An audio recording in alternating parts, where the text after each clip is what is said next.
Hello and welcome to our visual guide to creating and linking files in XPA. XPA is one of our longest serving applications and falls into the delivery element of the APS optimization program. Our focus here is to provide you with comprehensive, compliant financial statements in an easy and efficient manner. The same powerful reporting tool can be used to deliver management and value-added reports, as well as populating data into your client's income tax return. All these features and integrations rely on your client's XPA file being set up correctly and being linked to their record in Central Console. So that's what we're going to do today. We're going to start off in Central Console, just like we always do. We always want Central to be our source of truth. Now in XPA, this hasn't always been a thing. We haven't always linked our files. But now our integrations rely on this being the case. That's why we want to do it. Sync Direct, XPA benchmarking, workpaper management, the OzTax integration, all of these rely on your XPA file being linked to Central Console. So that's where we're going to start. You can see here we're in our demo file and we have a client, matter, and XPA ledger band. We are going to start off from the XPA ledger band in this instance and for the XPA series of videos. Now here you can see we've got our XPA ledger console and you can see we've got no files linked at all. Now if you already have an XPA file created for this client, you right click and link a file to this client. Find your file and OK to add. It's as simple as that. So if you've got a file, right click, link a file to the client and you're done. You can see we've got some other details here on the right hand side. They just relate to our XPA file itself. But what if we don't have a file yet? Well, using the big green add button in the ribbon of the XPA ledger band, we can actually create a file from here and it will already be linked to Central Console. How good's that? What we can see here is that the file name has automatically populated and we have the ability to select a matter. We also need to choose our template. Now it's really important to choose the right template.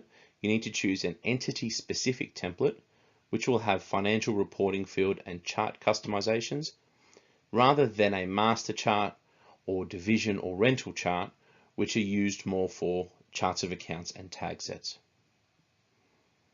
Now we want to fill out our ledger details. Now again, some of these have populated from the client in Central, but things like our ABN, our year start date, and the number of periods that we're dealing with. When I'm setting up a file, I like to put my year-end start date as last year. This means that I can put all my journal entries in for last year, my opening balances as per normal, rather than having to play with comparatives.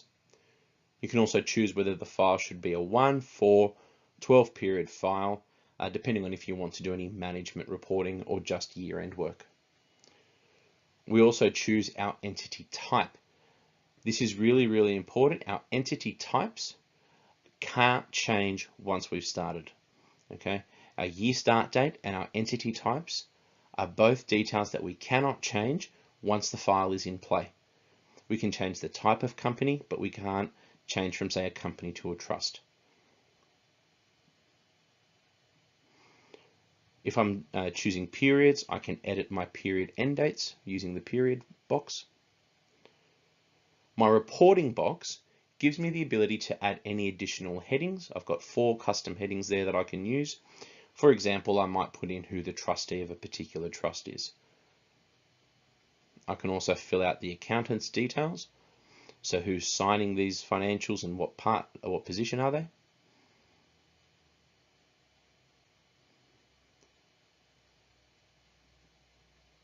And then the ownership section.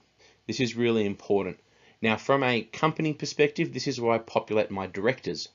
And if a director is signing my financials, I can use that tick box right there to say that the director will sign this report, and that will pre-populate their name in the financials. If I'm creating a trust, you'll see I'll flick over here very quickly. If I'm creating a trust, this is where the beneficiaries are put in. And this is really important because we have to have at least one beneficiary when we're creating a trust. Client code and name are really the only two mandatories. We can also choose to put in any percentage details if I'm going to use percentages to distribute my income. Especially if I'm creating, say, a unit trust, I'll put the percentage of total units here. Now that code, that beneficiary or director code, also goes back to the accounts as our loans to shareholders or loans to directors or beneficiary current accounts. They synchronize with the sub account.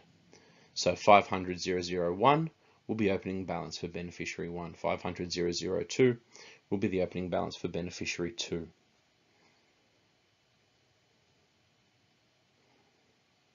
You'll also note that we have a box there that says forced profit distribution on individual percentages. That's for our unit trust mainly. Address details. Now this can come from Central Console or pre-populated. Then I'm going to put my reporting status. Now the reporting status, that affects how the financials come out.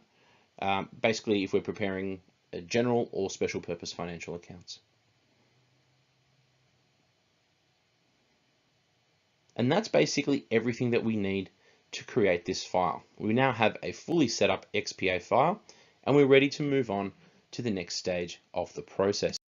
This video and more are being provided to you as part of our APS optimization program, which seeks to help you get the most out of the modules you use each and every single day. For more information on the APS optimization program and to access more free training resources, please visit the APS optimization website via the APS Practice Hub or our YouTube channel. See you next time.